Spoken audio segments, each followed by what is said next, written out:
Nagulat nga ako dito sa Super Giant Oreo na nabili ko kasi akala ko talaga yung lagahin lang yung giant sa kanya, pero nagulat ako kasi pati yung mga Oreo sa loob talagang mga higante rin. Nung isang araw pa nga po talaga akong excited at hindi nga mapakali kasi gusto ko na nga pong buksan nga itong nabili ko nga na Super Giant Oreo nga na to sa ibang bansa. Kaya sobrang saya ko nga po ngayong araw kasi ngayon ko na nga siya bubuksan. Ang bigat naman nito. So tara, buksan na nga natin itong nabili kong Super Giant Oreo sa ibang bansa. Titingnan talaga natin kung malaki ba talaga yung Oreo na nasa loob niya o baka yung lagayan lang. Pero may mga nabalitaan ako na talaga malaki daw yung Oreo na nasa loob nito. So titingnan natin kung totoo yun. Buksan na natin. Yan. Hala, malalaki nga. Hala, malaking kasi nung ali.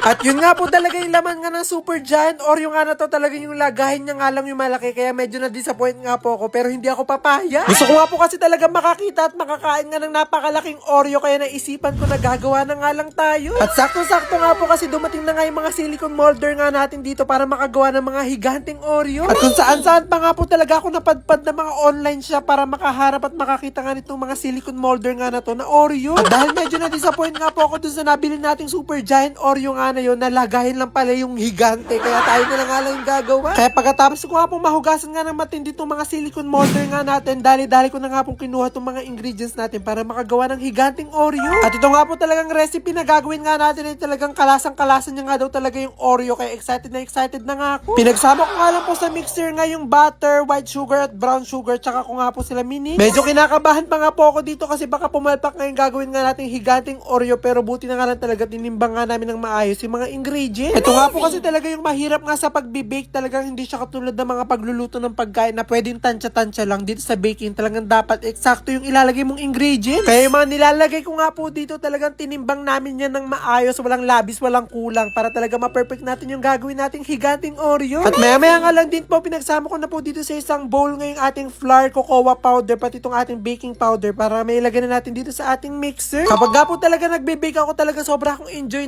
kasi parang ako naglalaro lang. At maya nga lang din po nung na-mix na nga lahat nga ng ingredients nga natin ay okay na nga po siya at ganito na nga po yung naging itsura niya. Talagang pwede na nga siyang ilagay dito sa ating mga molder. At talagang medyo malapit-lapit na nga po tayo sa exciting part kasi talagang magbe-bake na nga tayo at malapit na nga natin makita yung resulta. At talagang nakikita ko pa nga lang po itong mga size nga ng mga silicone molder nga na to. Talagang na-excite na nga talaga ako sa magiging laki ng ating higanting Oreo. Kapag nga po kasi bumibili nga ako ng isang pirasong biskwit, talagang kulang na pa nga po sa akin yun. Kaya kapag nagawa ko nga ito, talagang isang piraso pa nga lang, busog na nga ako. At maya nga lang din po, inalagyan na nga natin lahat ng mixture nga itong mga molder nga natin, kaya pwede na nga itong i-bake. Kaya habang nagbe-bake nga po tayo, hindi na tayo magsasayang ng oras at gagawa na nga tayo ng pinakapalaman nga ng ating Oreo. Naglagay nga lang po ako sa mixing bowl nga nung parang cream, tapos naglagay po ako ng sugar powder, ng vanilla extract, tapos nilagay ko na po sa mixer. At habang mini-mix nga po yun, ay nag-prepare na po ako dito ng mainit na tubig kasi magtutunaw nga po tayo ng white chocolate. Ito nga po kasi yung mas lalong magpapasarap nga dun sa magiging palaman nga ng ating higanting Oreo, kaya hindi to pwede mawala. Kaya nung natunaw na nga po itong ating white chocolate, dali-dali ko na nga po siyang binuhos dito sa ating mixture. At hindi nga lang talaga ako excited sa mga oras nga na to sa gagawin ko, pati nga rin yung mga kasama ko nga dito, talaga nanonood sila at nakaabang. First time nga lang din daw kasi nila makakakita ng ganung kalaking Oreo, kaya talaga nakaabang sila, tinitignan nila kung paano gawin. At maya nga lang din po nung okay na nga po itong magiging palaman nga ng ating higanting Oreo, dali-dali ko na nga po siyang sinali dito sa pinaka-bowl kasi ilalagay pa natin siya sa ref. At pagkatapos nga po nun ay maya-maya ay okay na nga rin po itong mga binake nga natin, kaya dali-dali ko na nga kinuha para makita na nga natin yung magiging resulta. Ayun.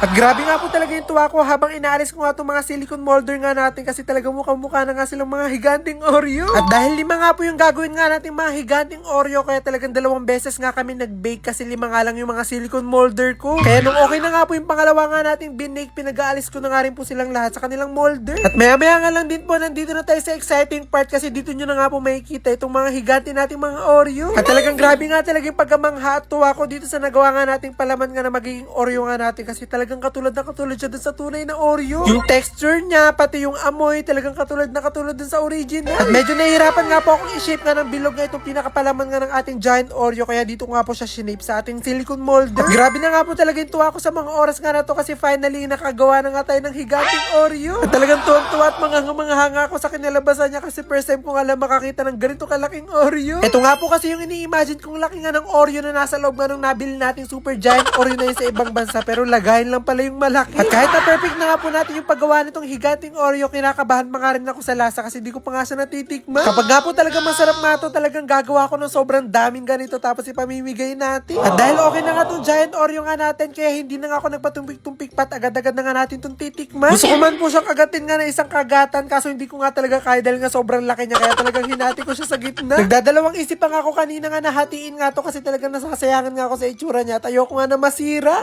Tikman na natin to ang ating higanting Oreo. Anong lasa? Ayan, sarap!